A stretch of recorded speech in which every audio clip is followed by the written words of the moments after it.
Nicole Jones is joining us in the studio this morning, where she was at one of the, and they're not calling them as much protests as in the Columbus area as they are unity marches and unity rallies. Let's check in with Nicole. Let's talk about what happened in Phoenix City over the weekend. Hey, good morning, Dee. Well, Saturday was a busy day. There was a march in Phoenix City, and then a little bit later on, there was one in Columbus, and this particular one was called a March for Justice, and it was an amazing turnout. So many people came together in solidarity, and we just formed together in unity. I brought my kids to go and experience this, and I was glad to see them actually to have the opportunity to express themselves. And like I said earlier, such a pivotal moment in our country now, and it was just amazing. All ethnicities came together, all ages, and you know, surprisingly, I'm so impressed because it's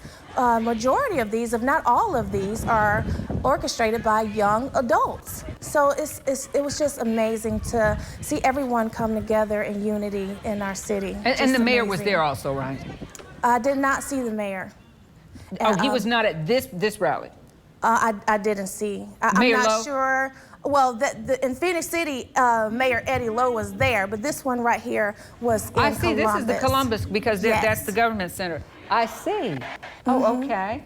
I know you presented this earlier, and I'm just now seeing that there were the two separate rallies. Yes, there were hundreds, it appears. Oh yes, it was a lot of people there, a huge turnout. Like I said, all ages, all ethnicities, and we just came together in unity, solidarity, and it was peaceful.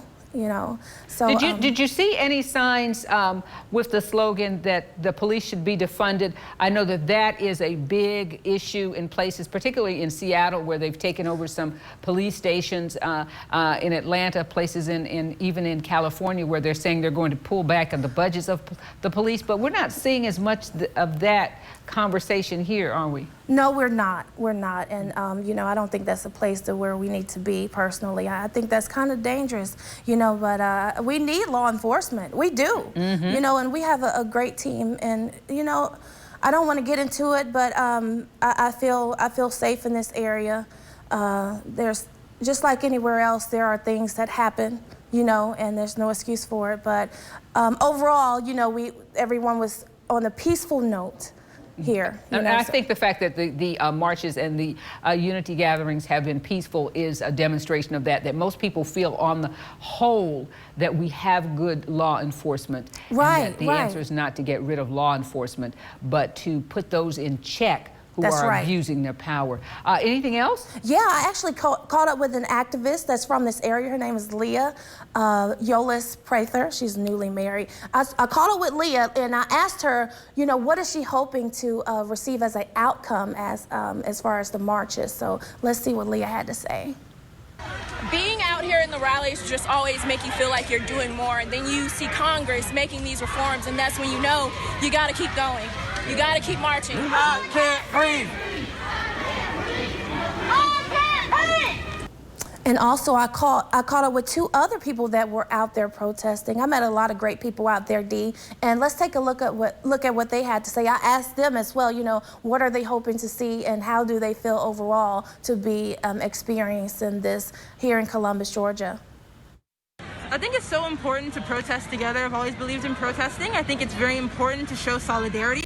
I think it's very important that the people who believe in the movement come together and show up. I think our bodies are the only physical things we possess, and I think slavery being a possession of bodies and this all coming from slavery, I think it's very important to take your body out into the street and protest. Like, I grew up in a place where there was a lot of white supremacy and stuff like that, and it's really nice the fact that that there's a lot of people that are willing to support this movement. And Columbus has been going strong. I do believe that was our fourth week, I believe, with the marches. So we've been representing and going pretty strong. Fantastic to be a part of such a great city. And the fact that we have not made national or international news, that shows that we've been peaceful. It seems they only go to the events where there have been there's been violence. So and what's interesting is that you're seeing a lot of older whites who are saying, you know, I grew up in areas where there was racism. I worked with a fellow like that, said his parents were extremely racist, and yet they, as the family members of those races, they rejected it, and they're joining the marches. Right, that's right. Like I said, I was glad to be able to take my daughter. She's 17, and she was skeptical about asking me about participating, you know. And I was like, you know, no. I want you to express how you feel, where you stand. Right there, that's the family of Hector, and you know. This is something that his family is too familiar with. They are there to march for justice for sure. Let's keep his family lifted up in prayer. We haven't forgotten about Hector. And just a wonderful, wonderful turnout, Dee. Well, very large, very peaceful, and that says a lot about the people and the heart that they have here in the Columbus area. Thank you so much, Nicole. And we'll be back right after this.